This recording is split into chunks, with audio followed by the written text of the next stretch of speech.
Hello everyone, welcome back to my channel. আমি অঙ্কিতা, আর তোমরা তো অনেকেই জানো রিসেন্টলি আমি পেলিং ঘুরে এলাম।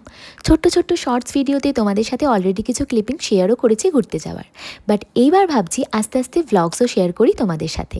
আশা করি তোমাদের ভালো লাগবে।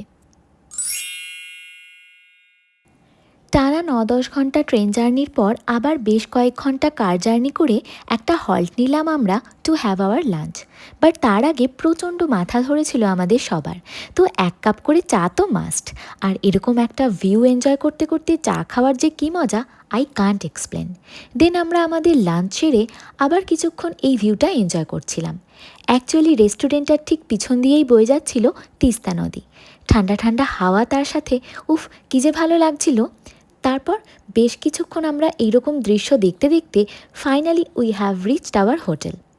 হোটেলটার নাম ছিল ব্লু হিলস, আর হোটেলের বাইরেটা থেকে ভিউটা ছিল কিছুটা এইরকম। এই হোটেলটা অ্যাকচুয়ালি ছিল আপার পেলিংয়ে। আমরা এখানে ২ দিন থাকবো, আর এটার কস্টিং পড়েছিল আমাদের per head ১৫০০। Breakfast and dinner ইনক্লুডেডই ছিল। লাঞ্চ আমরা এভরিডে বাইরেই করেছি। চলো তোমাদেরকে এরপর নিয়ে যাব আমাদের রুমের ব্যালকানিটায়। এই যে এইটা আমাদের রুমের ব্যালকানি, যেখান থেকে কাল সকালে দেখা যাবে কাঞ্চনজঙ্ঘার অপূর্ব সৌন্দর্যটা। হ্যাঁ, তবে অবশ্য যদি আকাশ পরিষ্কার থাকে তবে। Hope for the best. তারপর ইভিনিংয়ে আমরা চারপাশটা একটু পায়ে হেঁটে ঘুরে দেখছিলাম। আর যেমনটা হয় আর কি, পাহাড়ে সন্ধে হলেই লোকজনের সংখ্যা কমতে থাকে।